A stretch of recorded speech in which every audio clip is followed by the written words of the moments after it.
Muy bien, acompáñenme entonces, hermanos, gracias, me alegra verles a todos. Bienvenidos.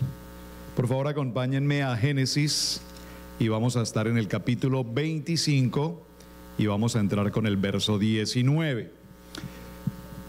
Muy rápidamente tenemos que concluir la historia hasta este punto. Ya la vimos en la escena, pero permítame parafrasear algunas cosas que necesito que usted tenga claro. Número uno, Abraham, en su primer intento, en su primer tiempo, Abraham tiene un hijo a través de una mujer llamada Agar, la sierva de la mujer Sara, de su esposa Sara. Recordemos que Agar era una princesa egipcia, eso es muy importante que usted lo tenga presente. Nace un hijo llamado Ismael, por favor préstele atención a esa terminación, Ismael, porque tiene que ver, es muy importante esa letra El en el nombre de Ismael, porque ¿qué más termina con él? Israel. Y más adelante en la semana, como usted está viendo estudio bíblico devocional, definiremos por qué es importante el Ismael y el Israel.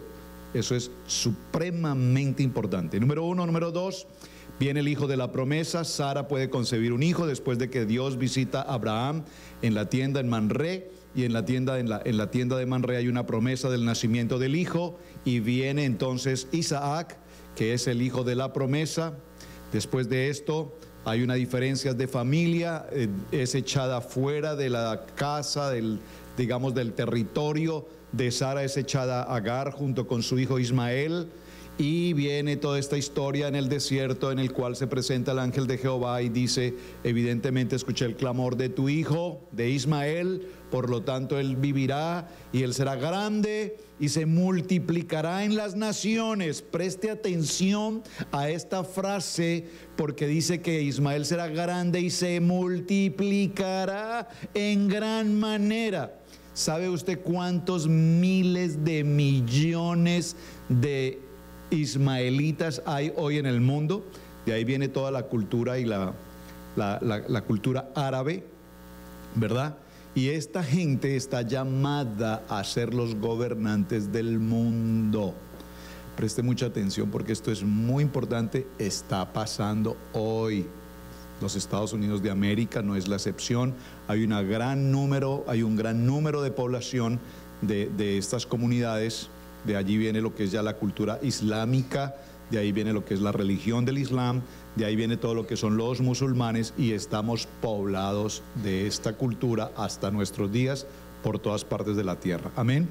En Europa, es importante que usted sepa esto, ya en Europa prácticamente las iglesias desaparecieron y hoy por hoy está lleno de mezquitas musulmanas. Esto es importante porque se está cumpliendo la palabra profética. O sea, esto no es nuevo, esto es bíblicamente lo que estamos viendo hoy. En este recuento brevemente, repito, ahora viene la muerte de Abraham. Viene Sara, muere Sara, viene el tiempo del sacrificio, no muere Isaac en el monte Moriah, se produce el milagro, Jehová Jireh da la provisión, aparece el carnero, vive Isaac, pero muere Sara. Amén. Hay un gran dolor en la casa, no solamente para Abraham, sino para Isaac. Cuanto vemos esta historia en este proceso, muere Sara, es llevada a la cueva de Macpela que Abraham compró con dinero y fue escriturada a su nombre hasta nuestros días. Ese territorio hoy, el barrio judío, hasta nuestros días hoy está inscrito en la notaría a nombre de Abraham. Interesante, eso es muy importante establecer por qué Abraham compró ese territorio y exigió que se escribiera su nombre en los documentos de esa tierra, porque hasta el día de hoy está rodeado de palestinos y el único barrio judío es la tienda de Macpela que compró Abraham. Eso es muy importante. Número 3, o el número que vayamos en la historia, muere Sara, es enterrada en la cueva de Macpela. Posteriormente, ¿qué sucede? Hay un gran dolor en la vida de Abraham, en la vida de Isaac, pero sin embargo en ese gran dolor y en esa historia apasionante aparece otra mujer llamada Cetura. Sin comentarios. Aparece Cetura en la escena, se casa con Abraham, ya un hombre de avanzada edad, pero había recibido una palabra de bendición y ahora Cetura no tiene solamente 1, ni 2, ni 3, ni 4, ni 5, sino 6 hijos más con Abraham. Y observen que aquí la Biblia dice 6 hijos, porque observen que en los textos bíblicos nunca se menciona a las hijas. En el principio Adán y Eva tuvieron hijos e hijas, pero menciona a los hijos, pero nunca menciona a las hijas. Tan machista la Biblia en esta historia, ¿verdad? Solo hijos. Y aquí nos dice que tuvieron 6 hijos. No sabemos, la Biblia no lo indica, si también hubo hijos, porque es que eso de que solo hombres, hombres, hombres, hombres, hombres, hombres. En la Biblia todos los que nacen son hombres, hombres, hombres, hombres, hombres, hombres, hombres. No se narra el nacimiento de mujeres, impresionante. Bueno, muy bien. Seguimos en esta historia. Ahora Abraham tiene 6 hijos. ¿Y qué sucede? Dios rechaza al primer hijo, Ismael. Lo rechaza porque es de su propia fuerza. Luego rechaza a los 6 siguientes que son en su vejez por su propia fuerza, y solamente le deja la bendición ¿a quién? Al hijo de la promesa, a Isaac. Hasta allí esa es la historia, grosso modo. Repito lo que estamos viendo en todos estos textos. Muere Abraham. Antes de la muerte de Abraham, y es a donde me quiero detener en el punto al que vamos a ir hoy. Diga conmigo, nuestro parashá para el día de hoy, su nombre es Toldot. Toldot, está en su pantalla, léalo, Toldot. Génesis 25, 19, léalo conmigo, por favor. Que sea bendecida, Padre, esta palabra hoy, y bendiga nuestras vidas, y seas tú, Señor, en dándonos el discernimiento de esta palabra poderosa a nuestros corazones y a nuestras familias. Amén. Verso 19 de Génesis capítulo 25. La palabra Toldot significa generaciones, la palabra Toldot significa descendencia, la palabra Toldot también puede significar genealogía. Por eso el nombre del parashá de hoy es Toldot, porque dice, y estos son los descendientes, por eso la palabra Toldot. Dice, estos son los descendientes de Isaac, hijo de Abraham. Abraham engendró a Isaac, punto. Qué interesante. Estos son los descendientes de Isaac. ¿Isaac hijo de quién? De Abraham. ¿Y qué dice después de los 2 puntos? Abraham engendró a Isaac. ¿Por qué tiene que repetir esto?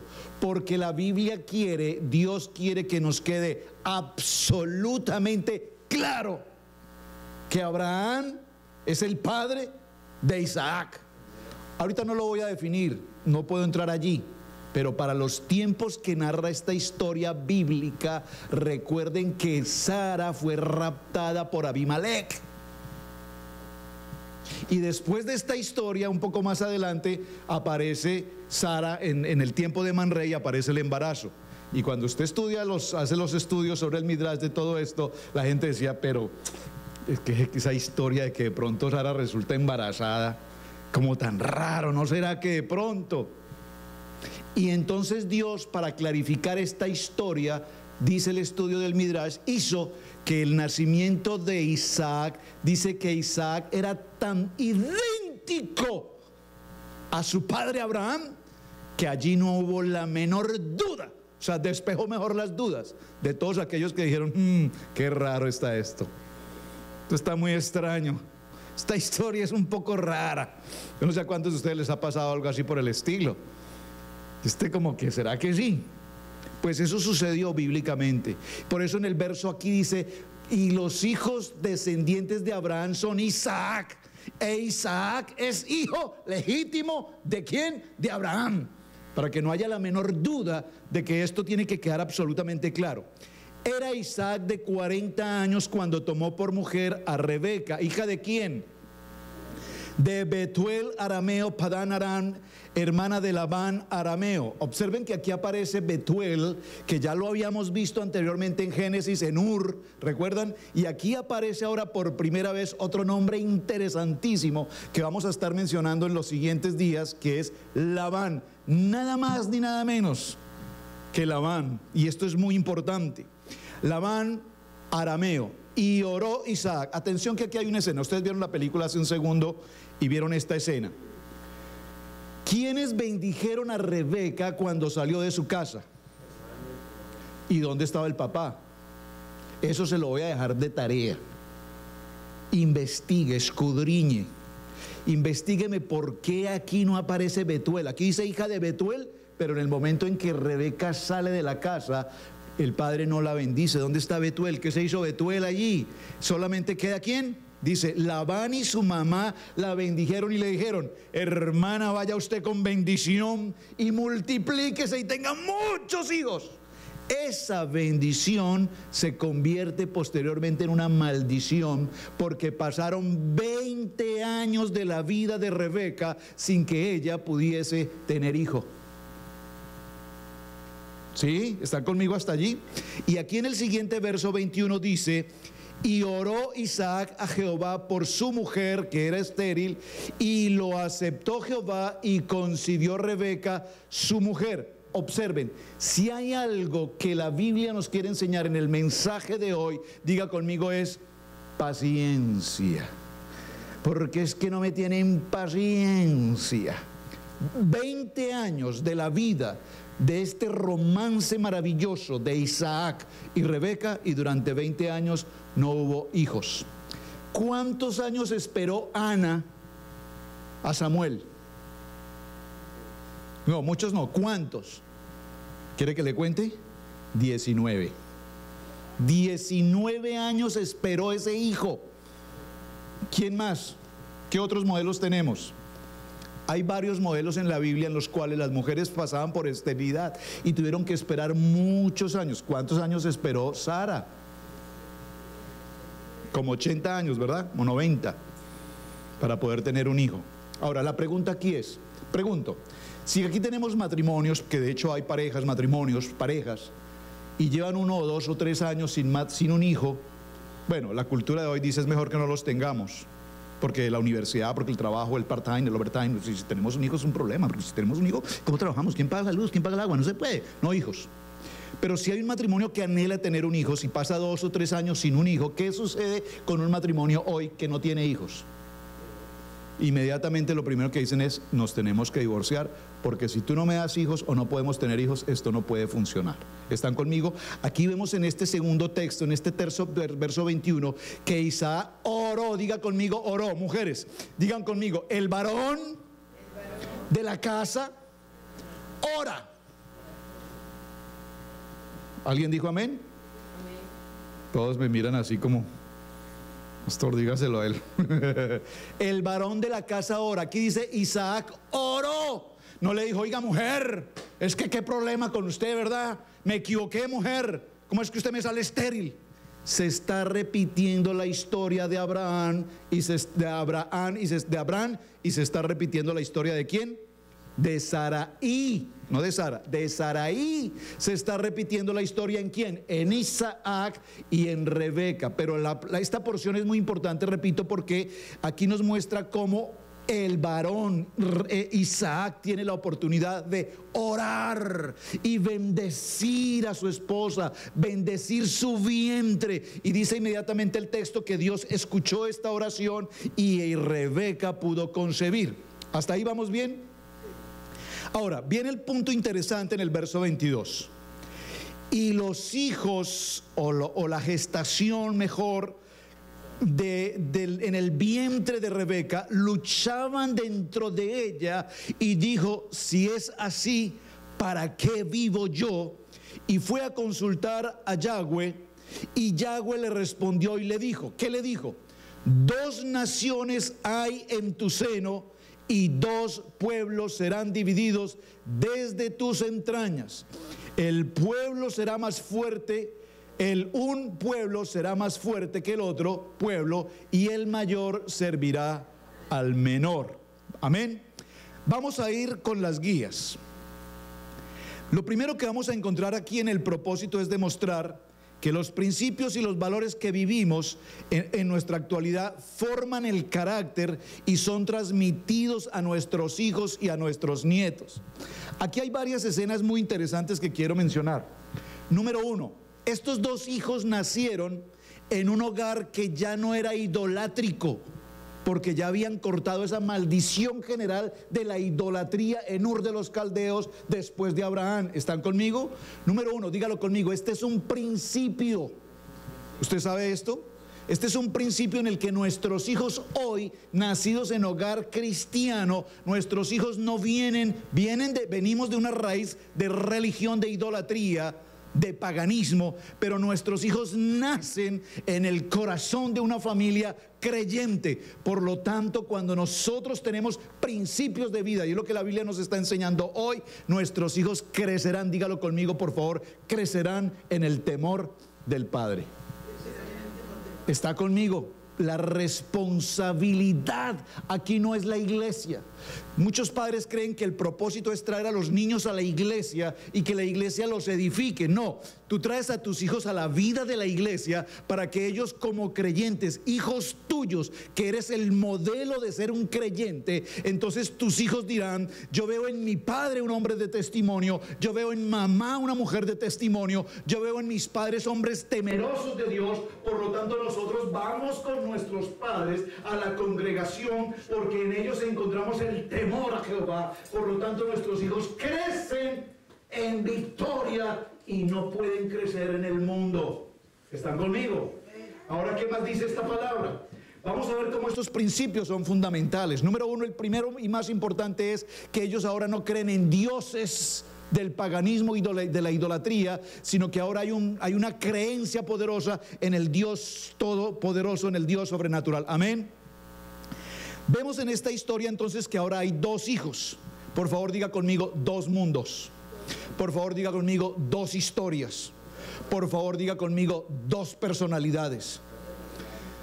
La Biblia nos habla de gemelos, pero realmente ahí la traducción en la Biblia no es correcta. ¿Qué son gemelos? ¿Cuándo se debe hablar de gemelos? Cuando hablamos de gemelos estamos hablando que son dos gotas de agua. Ellos son gemelos, son idénticos. Pero cuando dos niños nacen de un mismo vientre, de una misma mamá y de un mismo papá, pero son diferentes físicamente hablando, entonces ¿cómo se llaman? Mellizos. ¿Cómo le dicen en Costa Rica? En México, ¿cómo los llaman? Cuates. En Venezuela, morochos. ¿Sabía usted eso? ¿Perdón? También en Argentina, mellizos. Gracias a los argentinos en Argentina, mellizos. Qué bueno. Entonces, aquí nos habla de gemelos, pero realmente son mellizos. ¿Qué significa que sean mellizos? Nacen al mismo momento, se gestaron en el mismo vientre, fueron alimentados de la misma manera, su entorno fue el mismo, su padre es el mismo, pero cuando nacen, dice la Biblia, que en su interior, en el vientre de Rebeca, habían dos mundos. Habían dos personalidades, dos caracteres. Y permítame hacer esto, por favor, solo recíbalo un momento. Miren. Cuando Rebeca paseaba por los campos y ella pasaba frente a la congregación, el corazón de Jacob se agitaba, el de Esaú se apaciguaba. Pero cuando Rebeca caminaba por los campos y se cruzaba por los lugares de idolatría y de paganismo, se movía más el corazón ¿de quién? De Esaú. Esto es una historia que relata la historia del Midrash, pero esto es interesante para ver que ya desde el vientre de su madre ellos venían en un conflicto, en un encuentro, en un cruce, en una rivalidad espiritualmente hablando. Amén.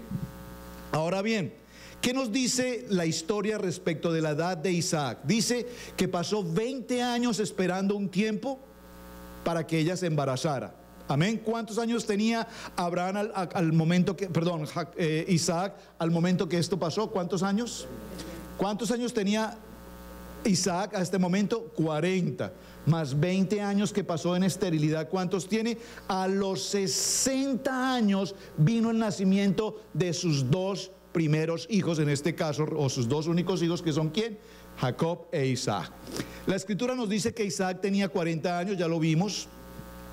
Y vemos que aquí se presenta un conflicto. Génesis capítulo 25 y el verso 21 nos habla de esta situación, y sin embargo hay algo muy interesante, y es que Rebeca entró en un conflicto. Por favor, preste atención. Dice: si es así, ¿para qué vivo yo? No lo voy a detallar hoy en el parachá de hoy, porque es otro tema interesante, pero aquí hay algo que sucede muy delicado.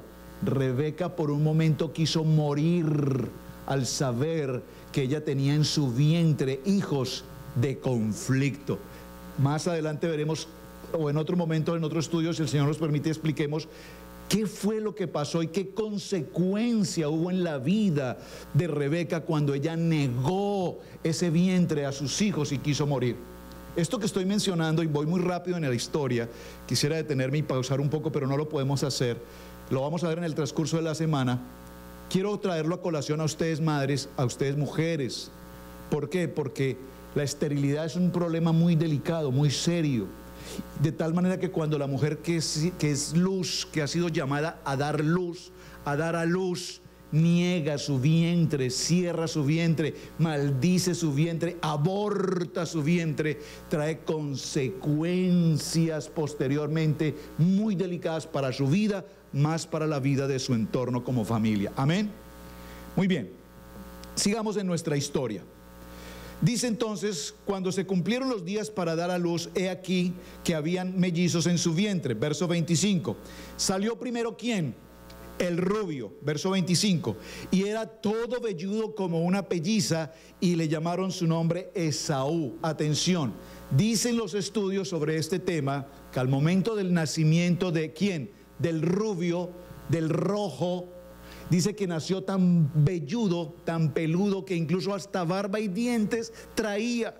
Cosa que cuando lo vieron, dicen los estudios, que cuando lo veían, la gente se atemorizaba de verlo. No era un bebé normal, bello, tan lindo que cuando nacen los bebés, sino que este ya venía terminado.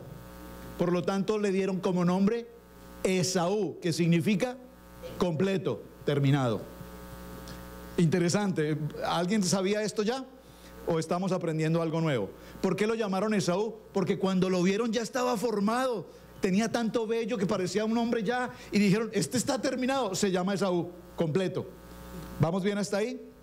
Pero dice la palabra inmediatamente que después salió su hermano, trabado de la mano del calcañar de su hermano Esaú, y fue llamado su nombre Jacob. Y era Isaac de 60 años cuando lo dieron a luz. Crecieron los niños, Esaú fue diestro en la casa, hombre de campo, pero Jacob era varón quieto que habitaba en las tiendas. Verso 27, permítame explicar brevemente esta historia. Diestro en la casa, era un cazador. ¿Quién vimos recientemente, hace 2 semanas, que era un cazador? ¿Quién? No, todavía no. Bueno, Rinor fue el gran cazador en la primera parte, pero ya ahora reciente, en la misma familia.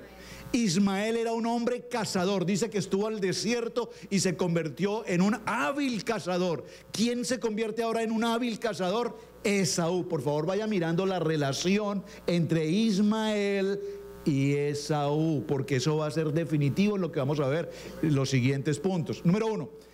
En el campo, observe que aquí dice el texto, lo voy a leer nuevamente, dice, fue llamado Isaac, dice el verso 27, crecieron los niños y Esaú fue diestro en la casa, hombre de campo. Por favor diga hombre de campo, ¿qué es? ¿Qué representa aquí hombre de campo?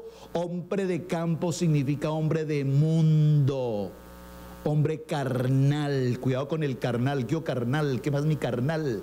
Porque usted le está diciendo a su carnal, usted es un mundano, usted es del mundo, usted es del campo. Cuidado con la palabra campo, diferencien la palabra campo de campesino, del campesino labrador. Aquí la palabra campo se refiere al mundo, es decir, Esaú, hombre diestro en la casa, como lo fue Ismael, y casa significa muerte, amén. Él lo que hacía era matar. Y número 1 y número 2 significa campo, y campo significa mundo. Esto es muy importante. Pero ¿qué pasó con Jacob? ¿Qué dice la palabra con respecto a Jacob? Dice que era como muy quieto. ¿Permanecía dónde? En la tienda. ¿Y aquí la tienda qué representa? ¿La tienda qué representa aquí? La tienda representa la sinagoga, gracias, la tejilá, el lugar de estudio de la palabra. Ahora, por favor, resumamos hasta aquí, como dice la pastora, pausemos aquí y concluyamos lo primero. Número 1, desde el vientre de su madre estaban en conflicto. ¿Por qué estaban en conflicto? Porque uno iba a ser del mundo un cazador, mientras que el otro iba a ser un estudioso de la palabra, un hombre temeroso de Dios. Diga conmigo, un hombre espiritual. Pero ahora, ¿qué nos representa esa palabra en nuestros días hoy? Todos nosotros, sin excepción, tenemos a ese Esaú y tenemos a ese Jacob dentro de nosotros. O dígame que no. Algunos dicen, oye, cuidadito, es que usted no lo conoce, ahí donde lo ve todo noblecito y tan lindo, pero que usted no lo conoce. Pastor, es que usted no la conoce. Usted la ve ahí linda, suavecita, bella, porque usted no la conoce. Porque cuando se le sale el chamuco, mejor dicho, es mejor escóndase. ¿Qué está diciendo aquí? La palabra lo que nos está enseñando. Todos nosotros venimos de tener a un Esaú y venimos de tener a un Jacob. Es decir, a un hombre que pertenece al mundo, que está con el mundo, con las debilidades del mundo, pero a su vez tenemos al hombre espiritual. ¿Qué dijo Pablo? Yo pretendo hacer el bien, pero no puedo. Termino haciendo el mal. Tengo a Jacob con la palabra, pero tengo a Esaú que me lleva al mundo. ¿Están conmigo? Es esa lucha que todos los días nosotros tenemos, en el que queremos estar en la iglesia, en el que queremos estar con la palabra, pero sin embargo el mundo nos jala y las tentaciones nos atraen, y esa es una lucha que tenemos todos nosotros, absolutamente todos la tenemos. Amén. Entonces no pretendamos ser espirituales, cuando aún pretendiendo ser espirituales nos damos cuenta que tenemos un Esaú ¿cómo se llama el verde ese que se levanta? ¿Cómo se llama? El Hulk. Que de pronto aparece el Hulk, ¿verdad? Y uno dice, pero acabamos de salir del servicio, se suben al carro y ¡brum!, de pronto un Hulk en el carro. Sí, pero que acabamos de recibir la bendición, acabamos de tomar la mesa del Señor. Y los niños dicen, papi, pero si acabamos de hacer la mesa del Señor, ¿y por qué estás como un Hulk? Porque se le salió a Esaú. No me digas nada, que yo sé lo que tengo que hacer. Perdón, papi. Y entonces nosotros pretendemos formar a nuestros hijos con un principio de temor a Jehová, y crecemos y los formamos y los establecemos, pero a su vez nuestros hijos ven no solamente al Jacob espiritual, sino al Esaú del mundo. Y todos pasamos sin excepción por esa misma experiencia. ¿Vamos bien? Muy bien. En primer libro de Juan, en el capítulo 5 y en el verso 14, dice la palabra: esta es la confianza que tenemos en Él, que si pedimos alguna cosa conforme a su voluntad, Él nos oye, y si sabemos que Él nos oye en cualquier cosa que pidamos, sabemos que tenemos las peticiones que le hayamos hecho. Esto para referirnos nuevamente a la importancia de la oración y conforme al propósito de Dios. Iglesia, muchas veces, con todo respeto, y lo digo con amor, no se malinterpreten o no dejen de hacerlo. Pastores, por favor, pueden orar por mí. Pastor, puede orar por esto. Pastor, puede orar por esto. Nosotros oramos, hermanos. Tenemos una lista de oración y hay un equipo que se llama la Red Élite Internacional. Muchos están conectados en este momento. 24 horas ese teléfono recibe y recibe y recibe y recibe y recibe y recibe y recibe oración 24 horas del día, de muchas naciones. Hay cientos de, particularmente, mujeres conectadas en todas partes, no solamente en Estados Unidos, Centro, Suramérica, en Suecia, en tantos lugares. La oración está puesta, la oración nos sostiene. Pero a lo que quiero llegar aquí es, ¿y tu oración? La gente dice, pastor, es que posiblemente el Señor los escuche más a ustedes. Por favor, quítese ese concepto religioso de su corazón, porque el Señor escucha el clamor de tu corazón. ¿Está conmigo? Es tu corazón con Dios, porque el Señor conoce de qué cosa tú tienes necesidad, y el Señor es a ti a quien te va a dar una respuesta. Nosotros, por supuesto, te apoyamos en el tiempo de oración, pero es tu corazón con Dios, porque el Señor conoce tu corazón. Y a quien el Señor le contesta es a quien clama con un corazón contrito y humillado, y ese eres tú. Amén. Entonces, estás clamando por una situación en tu hogar, en tu familia, en tu salud, en tu vida personal, en tu economía. Estás clamando por una circunstancia de carácter cualquiera que sea. Eres tú el primero llamado a tener una responsabilidad en tu oración personal. Por favor, ¿qué importancia tiene esta oración? Lo vimos en Génesis 25:21. El Señor escuchó su clamor.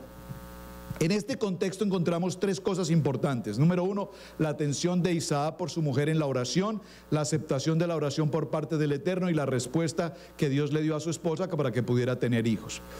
¿De dónde obtiene Isaac esta preparación espiritual? Lo vimos en Génesis capítulo 12, ya lo estudiamos la semana anterior. 13, 15 nos habla de la importancia de la oración. ¿A través de quién? A través de Abraham. Atención, que aquí hay algo muy interesante. Abraham, en todo su recorrido que hemos estado detallando durante todos estos días en el libro de Bereshit, Abraham recibe toda la bendición del Padre. Pero atención, así mismo como recibe toda la bendición del Padre, de igual manera, si usted ve el ministerio de Abraham, todo su ministerio fue despojo. Dígalo conmigo: despojo, despojo, despojo. Fue despojado de su tierra, fue despojado de su parentela, fue despojado de su padre, fue despojado de todo cuanto tenía, aún de su siervo Eliezer, fue despojado de Ismael, fue despojado de sus 6 hijos con Cetura, fue despojado de Sara, fue despojado de todo. Es decir, el ministerio de Abraham, si hay algo por lo que se debe resaltar, es porque en medio de todo el recorrido el Señor lo despojó absolutamente de todo. Hasta el tiempo de la circuncisión. En el tiempo de la circuncisión hace un pacto con Dios, y en ese pacto de Dios con Abraham viene la promesa de un hijo, y viene Isaac como el hijo de la promesa. ¿Por qué menciono todo esto?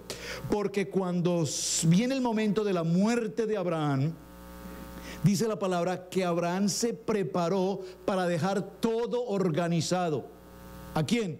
A Ismael, a los 6 hijos con Cetura y principalmente a Isaac. ¿Hasta ahí vamos bien? Ahora, ¿qué pasa aquí?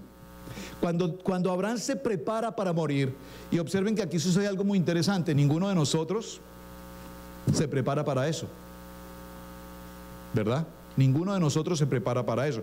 Todos creemos o asumimos que vamos a morir de 90, de 80, si Dios lo permite, ¿verdad? Pero ninguno de nosotros sabe si es mañana, en 1 hora. No sabemos si amanecemos mañana. Por lo tanto, es necesario que estemos preparados. Por si eso pasa hoy, tenemos que estar preparados. Y Abraham se prepara para esta situación.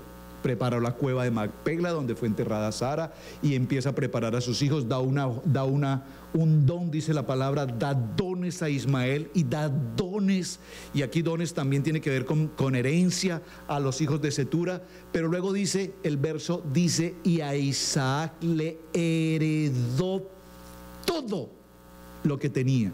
Entonces dígalo conmigo: Isaac heredó el ministerio con todo lo que tenía.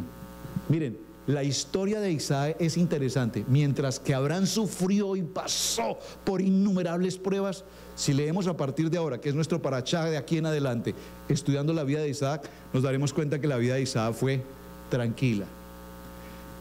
Se casó con Rebeca. Mire, no tuvo que buscar esposa. Ya vimos la historia. Isaac estaba ¿de cuántos años? De 40. ¿Y qué hizo Abraham? Eliezer, ven acá, vete a la tierra de mi parentela y búscame una mujer que sea la esposa de Isaac.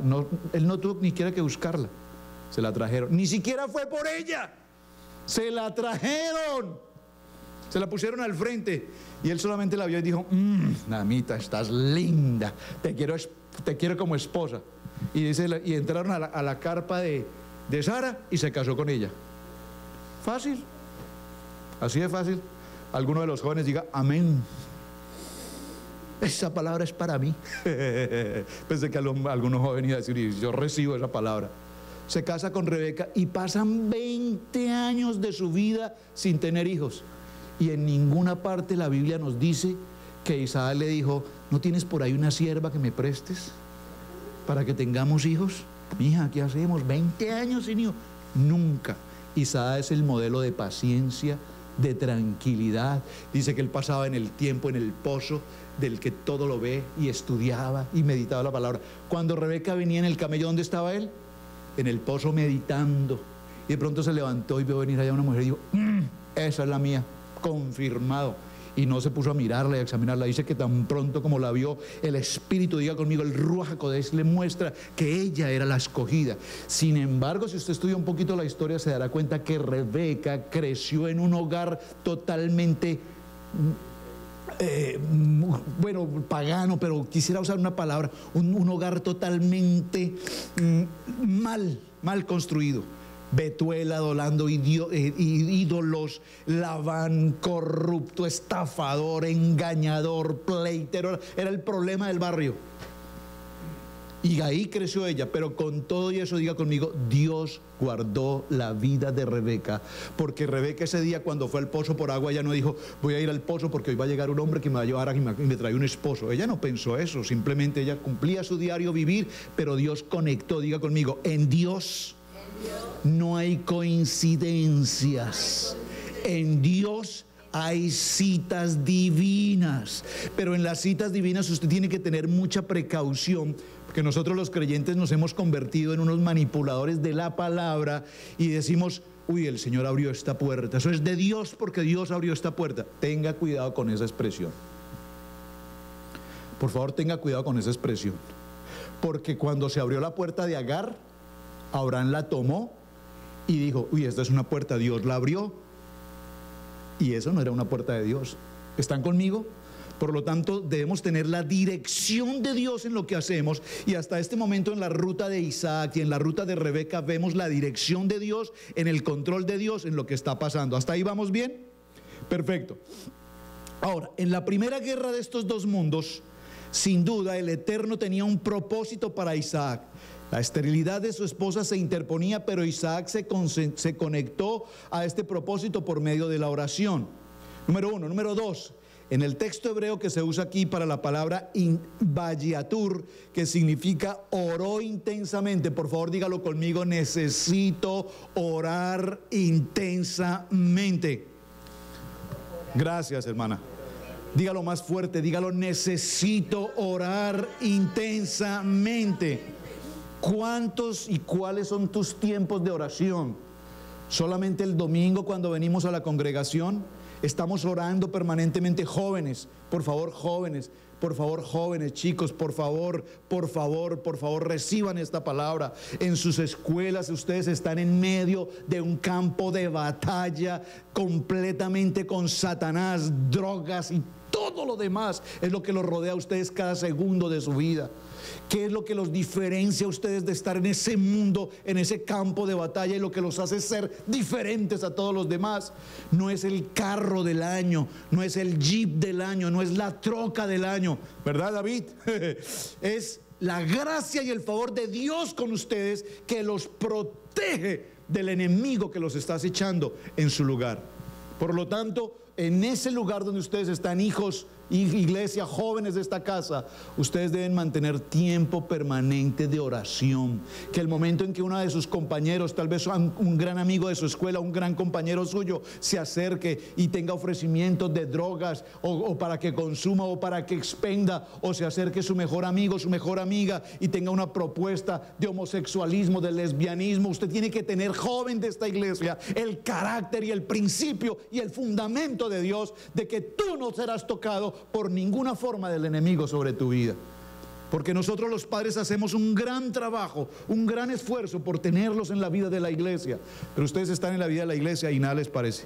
No me gusta, yo no quiero, a mí no me gusta, no me parece, no estoy de acuerdo, no.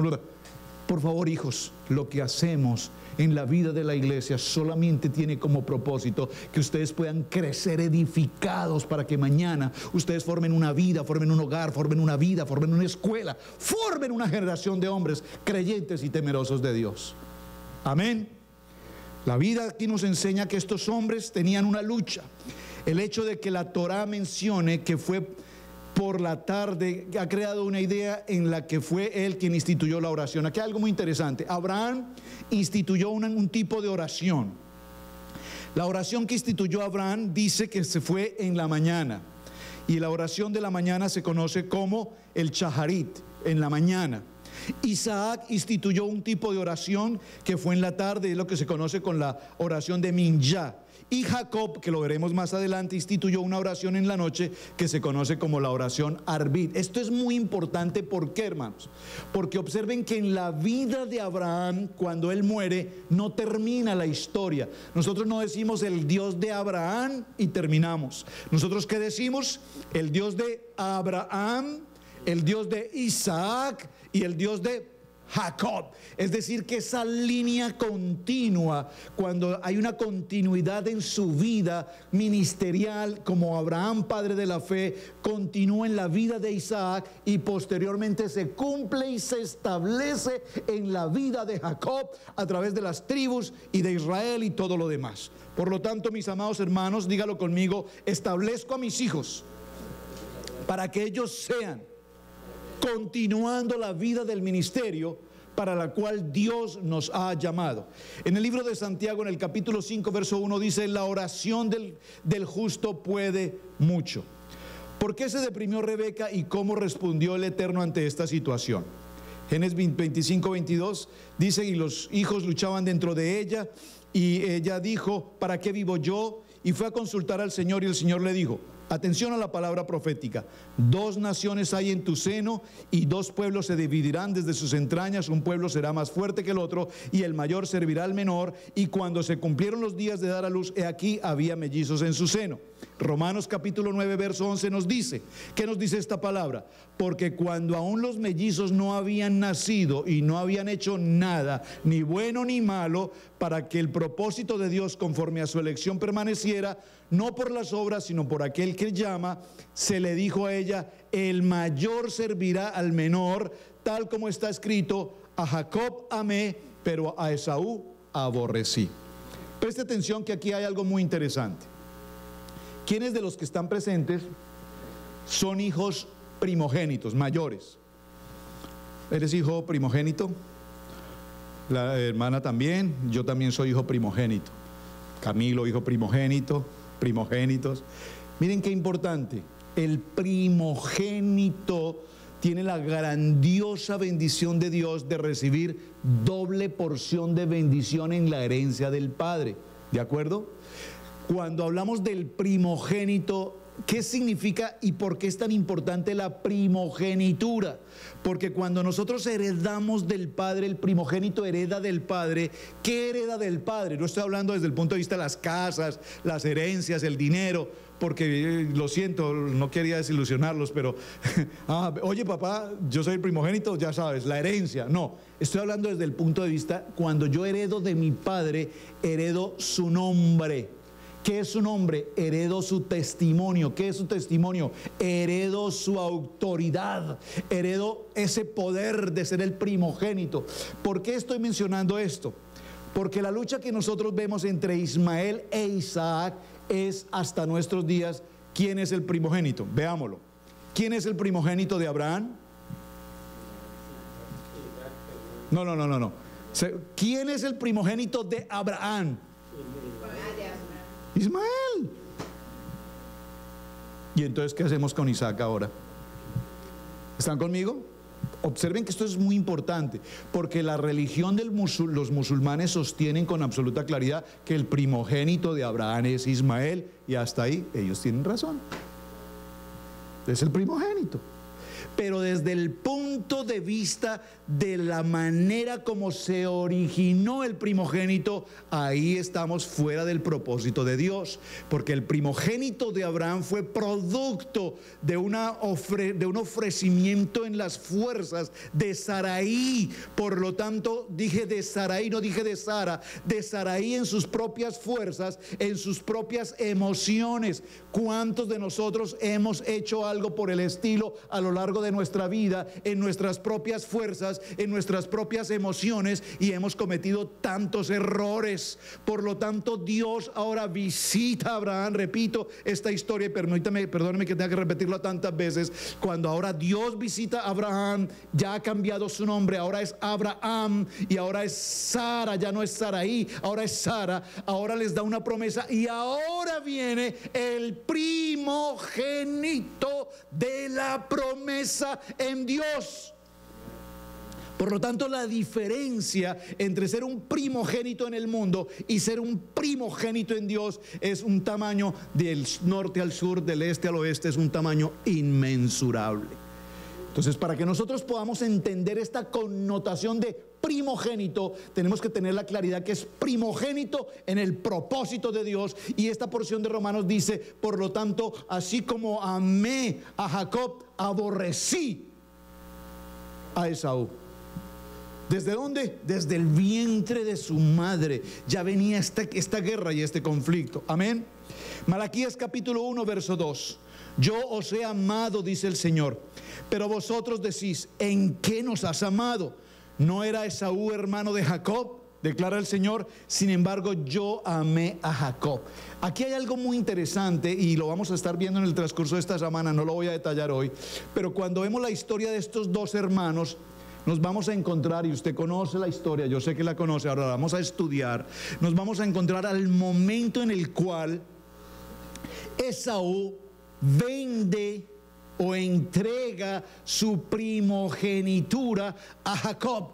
Y en este punto nos tenemos que detener con mucho tacto, porque aquí nos vamos a encontrar con una respuesta hasta nuestros días, el conflicto de las naciones. Amén. ¿Quién era el primogénito de Isaac? Esaú.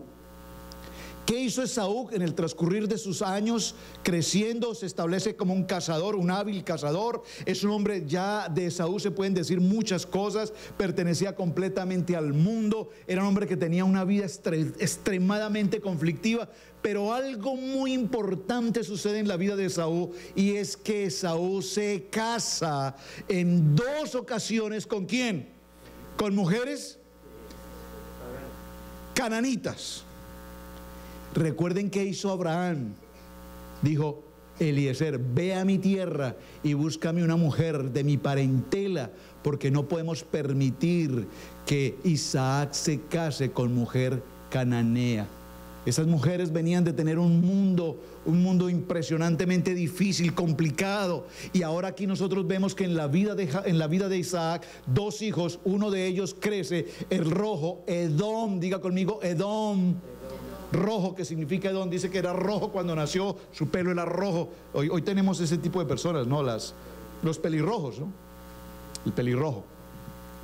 Rojo significa Edom. ¿Por qué es tan importante Edom? Lo veremos esta semana. Porque Edom viene a ser posteriormente Roma, el imperio romano. Y los edomitas se convertirán en los enemigos acérrimos ¿de quién? De Israel. Es decir, Esaú se convierte en enemigo ¿de quién? De Jacob. Esa historia es la que tenemos hasta nuestros días. Ahora, Isaac sabe, él sabe con absoluta claridad que su hijo Esaú se ha casado con mujeres hititas, cananeas. Por lo tanto, ya Isaac ahora sabe que Esaú no puede recibir la promesa de bendición, porque ya irrumpió en su vida el mundo, el campo, el cazar y todo lo demás. Pero aquí hay una contrariedad interesante. Muy interesante. La pregunta es, ¿por qué le gustaba tanto a Isaac comer las carnes que cazaba Esaú? Eso no lo contestaremos ahora, solo se lo quiero dejar en su corazón.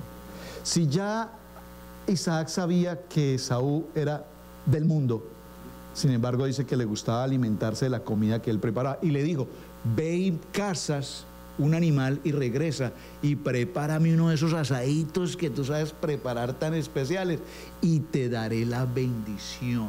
¿Por qué para bendecirlo tenía que comer primero? Esto se los voy solo a mencionar. ¿Por qué? ¿Alguno de ustedes quiere una bendición hoy? Antes de que lo podamos bendecir, espero una invitación a almorzar. Es una broma, pero la broma tiene sentido. Isaac le dice: primero ve y caza y tráeme el asadito, esos que tú sabes preparar, con buen chilecito. ¿Por qué? Porque cuando tú te alimentas, estás alegre. Diga conmigo: cuando yo me alimento, estoy alegre. Es interesantísimo esto. Y cuando tú estás alegre, tú bendices con bendición. Déjame decirles algo. Ustedes por la mañana, cuando vienen a estudio bíblico devocional, o al estudio escuela bíblica, perdón, en la mañana, ¿Ustedes desayunan? Porque cuando yo los veo pasar por esa puerta,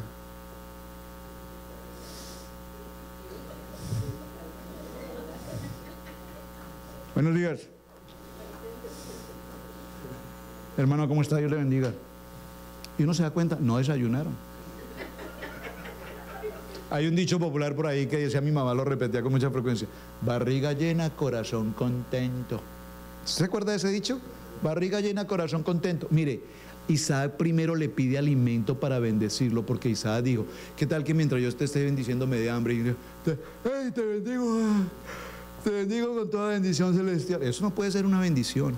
Pero cuando yo te bendigo con un corazón alegre, cuando yo te bendigo con alegría, entonces la bendición tiene un efecto importante sobre tu vida. Eso también lo veremos en el transcurso de la semana. Amén. Avancemos. Malaquías capítulo 1:3, verso 3, ya lo leímos. Y aborrecía Esaú, dice, de sus montes desolación, y di su heredad a los chacales del desierto.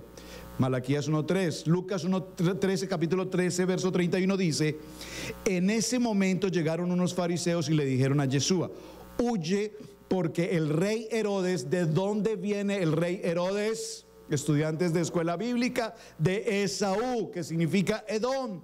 A Herodes Antipas quiere matarte. Jesús le dijo, vayan, dígale a esa zorra que hay, hoy y mañana estaré expulsando demonios y curando a los enfermos, y al tercer día yo habré terminado. Ya la pastora explicó también la semana pasada a qué hace referencia el tema de la zorra. El zorra, cuando hablamos de Rómulo y Remo, fundadores de Roma, se amamantaron de una zorra, y aquí el Señor hace mención a esa historia de la fundación de Roma. Muy bien.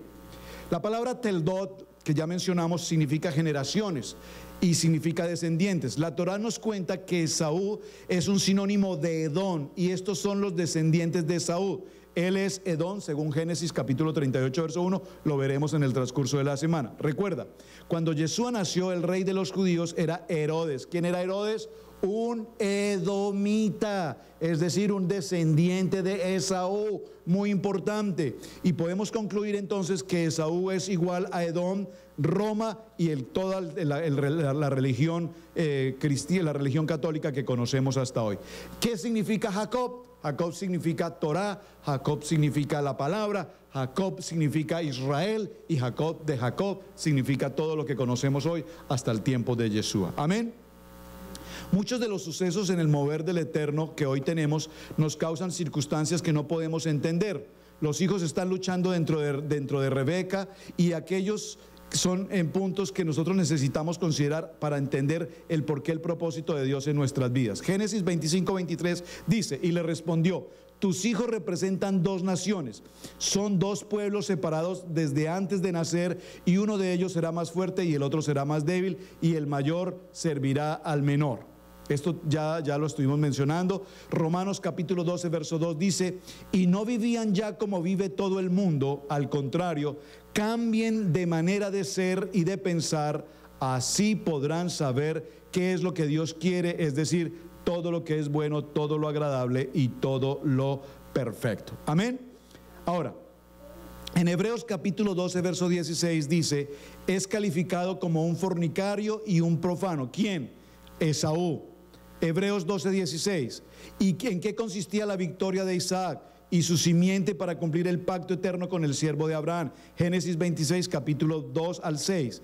Todo este proceso quiero mencionarlo para llegar a una conclusión. Dígalo conmigo. Conclusión. Dentro de nosotros tenemos una vida llamada Isaac, una vida llamada Jacob y una vida llamada Esaú. Dios cada día trata con el área en nosotros donde tanto le fallamos a Dios. La pregunta es para nuestro cierre hoy: ¿en qué área tú fallas con Dios? Todos sabemos que una cosa es estar aquí reunidos y otra cosa es vivir nuestra vida en la vida de nuestros hogares. Amén.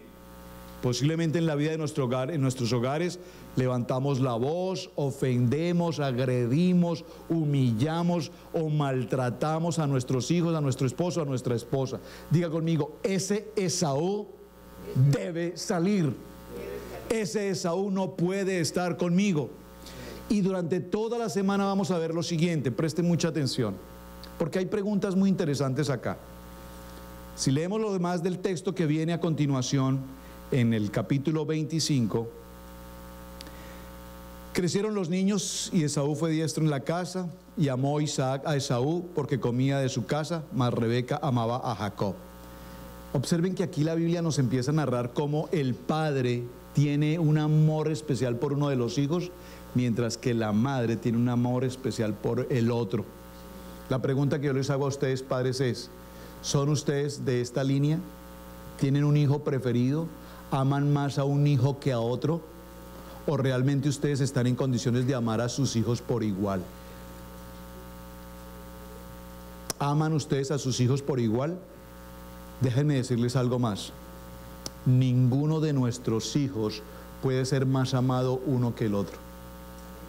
Porque todos los hijos que tenemos, 1, 2, 3, 5, los hijos que tú tengas, todos tus hijos deben recibir de ti el mismo amor.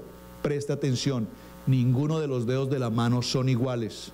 Cada uno de nuestros hijos es diferente en su forma de pensar, en su forma de ser, en su forma de tratar, en su forma de vivir. Por lo tanto, como padres debemos aprender en el amor de nuestro Padre Eterno a amarlos, como decíamos en el grupo de matrimonios, con sus defectos y cualidades. Tenemos que aprender a amar a nuestros hijos. Y aquí en esta historia nosotros vemos que tanto un par de mellizos nacidos de un mismo vientre, en un mismo día, estos dos hermanos entre sí, ellos llegaron a tener profundas diferencias que están marcadas en la historia de la humanidad hasta nuestros días. Hasta el día de hoy existen esas diferencias. Entonces, vamos a hacer las preguntas para el cierre.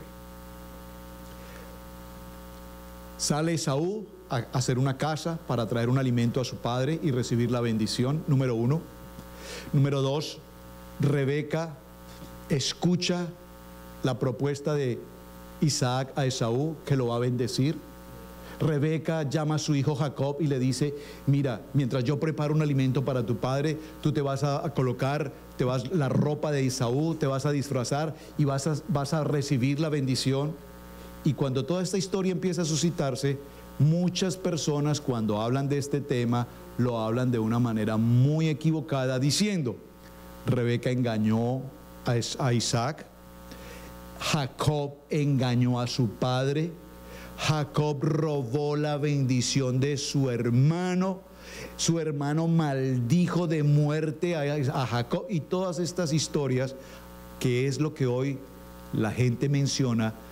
Yo les invito para que esta semana me acompañen en el estudio bíblico devocional y veamos con claridad, a la luz de la palabra, y aclaremos a la luz de la palabra dónde esto es cierto o dónde aquí hay una enseñanza que necesitamos corregir. Dígalo conmigo: porque en el propósito de Dios no hay mentira. En el propósito de Dios no hay engaño. En el propósito de Dios hay santidad. Por lo tanto, si nosotros decimos que Rebeca, la matriarca, porque recuerden que la Biblia tiene ¿cuántas matriarcas? ¿Cuántas? ¿Cuántos patriarcas narra la Biblia? 3, que son Abraham, Isaac y Jacob. ¿Cuántas matriarcas narra la Biblia? 4. Ya estamos viendo la segunda. Vimos la primera, que es Sara, y la segunda, que es Rebeca. Continuará con Jacob, veremos las otras 2.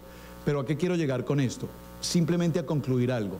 Cuando nosotros hablamos de la importancia de la jerarquía de la autoridad de los hombres de Dios y de las mujeres de Dios, entonces tenemos que tener claridad que en ese proceso no hay engaño. Porque si nosotros decimos que Jacob engañó o que Rebeca engañó, entonces nosotros no podemos decir que somos hijos de Abraham, ni de Isaac, ni de Jacob, porque seríamos producto del engaño. Entonces las 12 tribus de Israel no podrían venir de allí, porque eso sería un engaño. Como conclusión de la historia, todo lo que estamos diciendo y todo lo que está escrito aquí sería un engaño. Entonces necesitamos tener clarificación, claridad cuando leamos esos textos, porque recuerden que los textos que nosotros leemos los leemos en español, y cuando leemos en español gemelos, nos damos cuenta que no son gemelos, sino que son mellizos. Y ahí hay una gran diferencia. ¿Perdón? Qué bueno, en tu versión dice mellizos, en la mía dice gemelos, en las de muchos de ustedes dirá igual que mellizos, gemelos. Número uno. Número dos, por lo tanto, cuando leamos los textos apoyándonos en las versiones originales, nos daremos cuenta que las expresiones escritas allí cambian totalmente el sentido de lo que hoy leemos en español. Y sin embargo no es ni su culpa ni mi culpa, eso lo hemos leído por años, lo hemos leído así, y como así lo hemos leído, hemos tenido una enseñanza equivocada del verdadero propósito de Dios. Entonces, para muchos en la iglesia cristiana evangélica hoy, Jacob es un engañador, suplantador, estafador, y Rebeca igual una engañadora. Y si ese principio es el que la gente cree hoy, entonces, repito, nos daremos cuenta de algo. Eso es grave para la vida de la iglesia. Así es que esta semana clarificaremos esto a la luz de la palabra, para que entendamos que Dios no iba a permitir ni ese engaño, ni esa mentira, ni esa falsedad, de la cual vendrían después las tribus, o vendría Israel, cambiado su nombre de Jacob, a nuestras vidas. Amén. Padre amado, te damos gracias en esta mañana, Señor. Señor, cada uno de nosotros dentro de nuestro diario vivir tenemos una lucha interna, Señor, entre lo que es la palabra, el diario vivir, conectados con el Ruach HaKodesh en tu Santo Espíritu. Pero sin embargo, Señor, en lo muy profundo también de nuestro ser hay un Esaú que reclama, Señor, que se enfrenta, que no quiere entender el Espíritu, sino quiere que vivir en la carne, en la contrariedad. Y Señor, todos los días nosotros enfrentamos estos conflictos, no solamente en nuestro hogar, con mi esposo, con mi esposa, con mis hijos, Señor, sino una lucha diaria con la economía, con mi relación personal contigo, en la lectura de la palabra, en mi oración, en mi estudio devocional, Señor. En la vida de la iglesia aún todavía estoy apático a cosas, no me parece, no estoy de acuerdo, no me parece que deba ser así. Permíteme, Señor, morir a ese Esaú de la mente, del entendimiento humano, de la razón humana, de la carnalidad del hombre. Ese Esaú contrario a la Torá, contrario a la palabra, contrario al Espíritu. Y permítenos establecernos en el llamamiento para el cual hemos sido escogidos. Dios, yo quiero poner delante de tu presencia en esta mañana la vida de estos preciosos jóvenes, Señor, desde los más pequeños hasta los adolescentes y más jóvenes, Dios. Que ellos puedan seguir creciendo en el temor de tu palabra, Señor. Que nuestros hijos sean guardados y apartados para servirte, para honrarte, Dios. Que seas tú protegiéndolos, Señor. Que tu ángel, Señor, acampe alrededor de ellos en sus escuelas, en sus actividades diarias, Señor. Permítenos ver a nuestros hijos, a esta primera generación de nuestras familias, crecer con el propósito y el llamamiento de este Jacob, Dios, que desde el vientre de su madre ya tú lo tenías preparado para un llamamiento fiel a tu ministerio, Señor. Aparta, Señor, de nuestros hijos a todo Esaú, a todo Edom, a todo enemigo de la palabra que los quiera tocar y hacer daño. En nuestros hogares establécenos y fortalécenos, Señor, no solamente en nuestra unidad como pareja, en nuestra unidad como ministerio, en nuestra unidad en la salud, en nuestra unidad en la economía, en nuestra unidad en el estudio bíblico, en nuestra unidad de la oración como matrimonio, Señor. Gracias, Padre, por la vida de cada uno de nosotros.